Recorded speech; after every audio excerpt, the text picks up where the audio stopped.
नमस्कार, मैं एसके सिंह। आप देख रहे हैं स्नाइन भारत चैनल। इस समय हमारी उपस्थिति गोड्डा जनपद के मनकापुर तहसील मुख्यालय पर है। आप देख सकते हैं कि जब उतरौला तहसील मनकापुर की तहसील उतरौला पर थी, तो 1987 में यहाँ पर ट्रांसफर किया गया। पुरानी बिल्डिंग यहाँ से 2 किलोमीटर दूर यहाँ पर तहसील का कार्य संचालित होता था। समस्या को देखते हुए सरकार ने निर्णय लिया कि नई तहसील का निर्माण कराया जाए। तो 2007-8 में यहाँ उसका उद्घाटन किया गया। आप देख सकते हैं कि मात्र 18 वर्ष के भीतर ही इसकी स्थिति क्या है। वहाँ प्लास्टर उजड़ गया है, गिर रहा है। जैसा कि प्रदेश में प्राइमरी स्कूलों के गिरने को लेकर के हो हल्ला मचा हुआ है।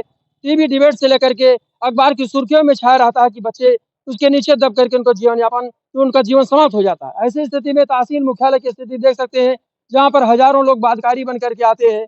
वकीलों का एक बड़ा जो बुद्धिजीवी वर्ग है, निरंतर इसी रास्ते से गुजरता रहता है। अगर प्लास्टर किसी के सिर पर गिरेगा तो निश्चित रूप से उसके साथ एक बड़ी अनहोनी घटना घट सकती है। अब उच्च अधिकारियों का इसका संज्ञान लेना चाहिए। हम अपने सहयोगी से कहेंगे, आगे आते रहिए, आप इसको दिखाते रहिए। एक गंभीर मामला है, भ्रष्टाचार का एक बड़ा मामला है।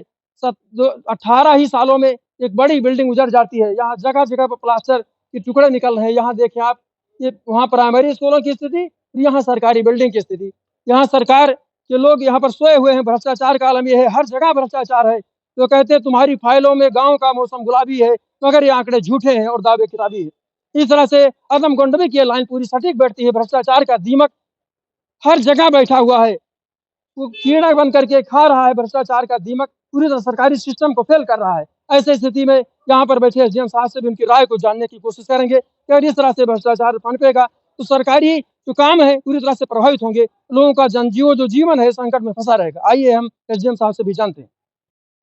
हमारे साथ एसडीएम मनकापुर अवनीश त्रिपाठी जी जुड़ चुके हैं। बातचीत करने के महोदय आपका स्वागत है। धन्यवाद। सर, तहसील परिसर मुख्यालय पर आप देखे हैं फ्रंट गेट पर बड़े-बड़े जो सीमेंट के टुकड़े हैं, उजड़ करके नीचे गिर रहे हैं। ऐसी स्थिति में अगर बादकारियों अधिकारियों के ऊपर गिर जाता है, उनका जीवन संकट में पड़ जाए। पूरे प्रदेश में आप देख रहे हैं, मध्य प्रदेश में या अन्य राजस्थान में तमाम प्राइमरी स्कूलों की छत गिर रहे हैं, बच्चे उसके नीचे दब के मर रहे हैं। तो हल्ला मचा और टीवी चैनल की सुर्खियों में है, अखबार के पन्नों पर छाया हुआ है। तो ऐसे में तहसील पे भी घटना घट सकती है। ऐसी स्थिति में आप तहसील मुख्यालय पर अधिकारी हैं, क्या करेंगे?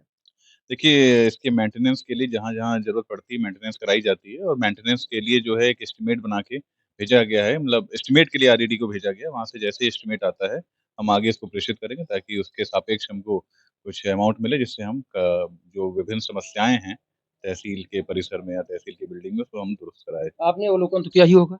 अवलोकन किया है मैंने, काफ़ी कुछ कमियाँ थी, काफ़ी कुछ दिक्कतें हैं, पर वो धीरे-धीरे उसका निवारण किया जाएगा, हम प्रयासरत हैं उसके लिए। मतलब फंड वगैरह का आप डिमांड कर रहे हैं।